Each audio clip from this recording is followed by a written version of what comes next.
Do we need God to write our laws? The simple answer to that is simply no, we do not. The emphasis is on the word need God to write our laws. Need God is the emphasis. We don't.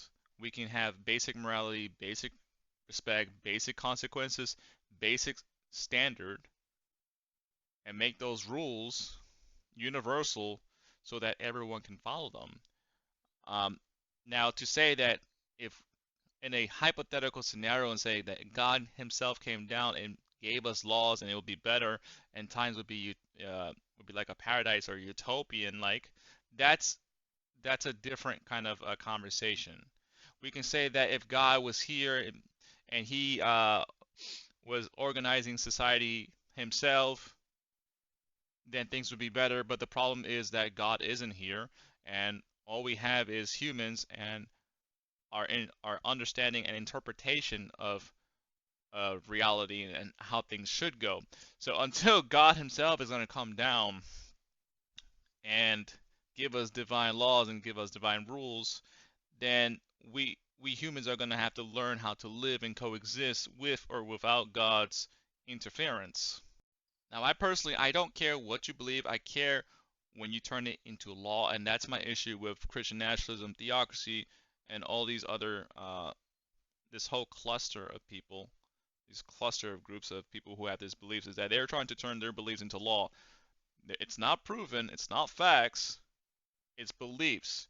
And so we're talking about different beliefs that we're trying to argue is the correct model, and we're just basically talking. It's kind of like we're debating imaginary preferences, things that are fantasy-like, essentially. So we're kind of debating and arguing about which set of imaginary preferences do we prefer in a hypothetical scenario.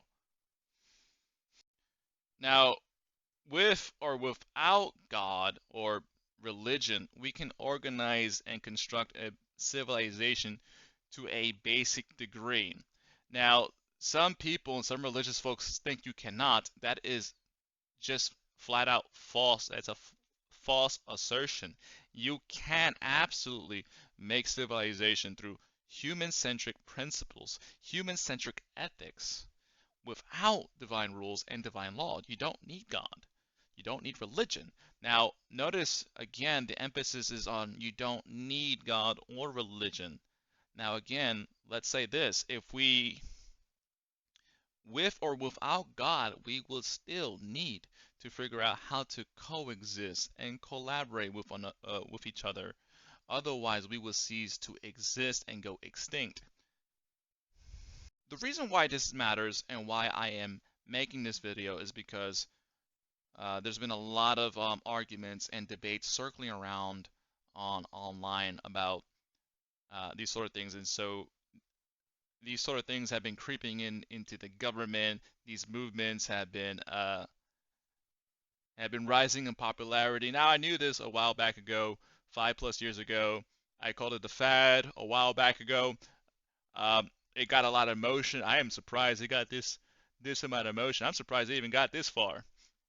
All of this should have been stopped a while back ago. So I don't know how it got this far, to be honest. But the reason why I'm addressing this is because Christian nationalism, theocracy, and all this stuff, the far right movements, has been picking up in popularity lately. And so that's why I'm bringing attention and awareness to these issues, and that's why I'm discussing it with you so that you understand what's going on. Because some of you guys might be out of the loop, who don't know what's going on. And that's why these sort of things are dangerous, because when we don't understand and we don't know what's happening, what tends to happen is that the power creeps in slowly without our awareness. So to close this, humans can build a civilization and society on reason, empathy, and evidence. No Bible, no religion, no God even required. And we can simply rationalize as such. If we don't figure that out, we will go extinct. So whether God exists or not, whether religion exists or not, we would need to figure out how to coexist and collab with another to ensure prosperity, uh, abundance, security, safety, stability for the human race.